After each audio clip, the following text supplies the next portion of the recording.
everybody, it's Eric Pappenfuss. It's Friday, so it must be a buy day, and today we are back in the Midtown Scholar Sort Room where we are overrun with books. We just bought an amazing collection, Amanda, of books on African studies, 30 volumes plus, amazing things, older books, travel histories, more modern books, and even some ephemera. Look at what came out of one of the boxes. This is a sample ballot for the first elections in South Africa to feature Nelson Mandela.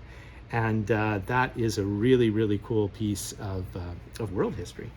And that'll be on the site soon. But today, I wanted to talk a little bit about books with fascinating ownership history, or as we call it in the trade, provenance. Books that were owned by interesting people. And let's get right to it. We're going to start with a book that as a book is not that valuable. It is simply a nature study. It's only volume 2 by Saint-Pierre, who is a French naturalist. The book is full of plates. It's very interesting. It talks about the flora and fauna, especially of America. And it was a popular book. But what makes the book interesting, especially as an odd volume, is the signature in front. And if you look closely at the signature in front, I'll remove the original paper board. It says, William Burwell, Private Secretary to the President of the United States, 1804 August. And you can just see Burwell sitting in the White House, scribbling this in the front and being very, very proud of the fact that he was named Thomas Jefferson's private secretary right then in 1804. And you know who was the private secretary right before him for Thomas Jefferson? It was a gentleman by the name of Meriwether Lewis, who Jefferson sent out west as part of the Lewis and Clark expedition to sort of document the entire western United States. And Lewis and others sent back a lot of specimens to Jefferson, and he kept all these specimens in the East Room of the White House. And who slept in the East Room of the White House in a little cot in the corner? Well, it was William Burwell. So you can see him reading this natural history book, maybe someday wanting to be like Meriwether Lewis, the last private secretary, surrounded by stuffed buffalo and pressed flowers and all sorts of interesting things. Now, I did want to take an opportunity to mention that one thing about Thomas Jefferson, I thought there was a chance that just maybe Jefferson had given this book to Burwell as sort of required reading for his private secretary. And I immediately went to what's called signature T in the book. And when books of an octavo format are made, you basically take a sheet of paper, you fold it over so it makes 8 sheets of paper, and then that becomes a gathering, and then those gatherings get sewn together to make a book. And each of those gatherings are labeled with a letter, A, B, C, D, and so on, so that the binder knows how to arrange them. And sometimes you get books in which the binder has had a little too much to drink, and he's arranged them all the wrong way. But Jefferson did something that was very secret in all of his books. He would go to gathering T, and he would put a little J after gathering T. So in this book, gathering T is here, where I marked it, at the bottom, and that's the little notation. So it goes A, B, C, all the way to T. And Jefferson, if it was his book, he would put a J there, and that's how you know it's a book from Thomas Jefferson's library. Now, Jefferson gave most of his books to the Library of Congress, but there are still some books out there in private hands, books that maybe he gave to his private secretary and others. Unfortunately, this book was not from Jefferson's library. If it was, that'd be really cool, but that is nonetheless how you identify a book from Thomas Jefferson's library. William Burwell, Jefferson's secretary. We go from that to another great book, which is a classic of natural history. And this was written by the Quaker William Bartram and is considered the great 18th century American travelogue of his journey all the way looking at the flora of Georgia and North and South Carolina.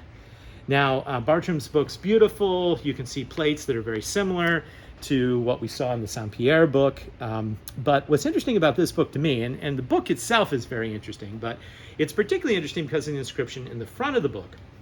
And this is a very evocative description. It says, "The gift of Mr. John M. Kidd, master of the U.S. schooner Nonesuch, to James Leander Cathcart at sea, south side of Cuba, December 13th, 1818. So you can just see Captain Kidd here, a different Captain Kidd, but Captain Kidd giving this book to James Cathcart while out in Cuba. Is that the sea spray from the squall? We don't know. Now, this book is neat because Cathcart's fascinating and the USS Nonesuch is fascinating. Let me tell you about Cathcart first. Cathcart, and he's annotated this book. He's written a lot in this book. There's more in Cathcart's hand. Cathcart is famous for being captured by the Barbary pirates and spending over a dozen years in captivity in the 1790s. The U.S. was at the time at war with the Barbary pirates. There is, when Jefferson takes office, he quite famously says he's no longer going to pay any tribute to these pirates, which the Washington and Adams administration had been paying, and he's going to go to war with them. And there's a series of battles. But Cathcart, as I say, is enslaved by the pirates. He works there for 12 years, eventually released, and then he ends up negotiating as a diplomat some of the treaties which end those Barbary wars. So Cathcart is fascinating. He also writes a famous history of his captivity. And by 1818, what he's doing on the schooner Nonsuch is that he is patrolling the Caribbean for the U.S. Navy, looking again for pirates and helping to beat back any attempts to interfere with U.S. shipping, at least in the south side of Cuba. Now, the Nonsuch is fascinating because the Nonsuch is one of the first U.S. Navy schooners, and it has an illustrious history, especially in the War of 1812, where it sinks a whole bunch of British ships. But it goes on after this, right after Cathcart is on board and gets this book, to be the lead ship in a delegation by Oliver Hazard Perry down to South America to meet the great South American freedom fighter Simón de Bolívar.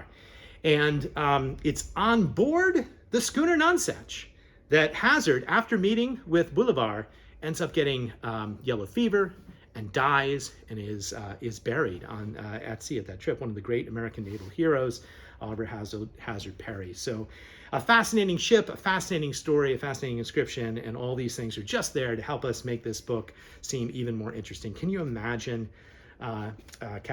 anybody reading this book, Barton's Travels, aboard the book South of Cuba? I can. All right, we're going to finish today with a funny book. Now, I should say, a couple weeks ago, we did a book on how to count with your fingers. It was a very popular book. It was all the rage in the 1980s.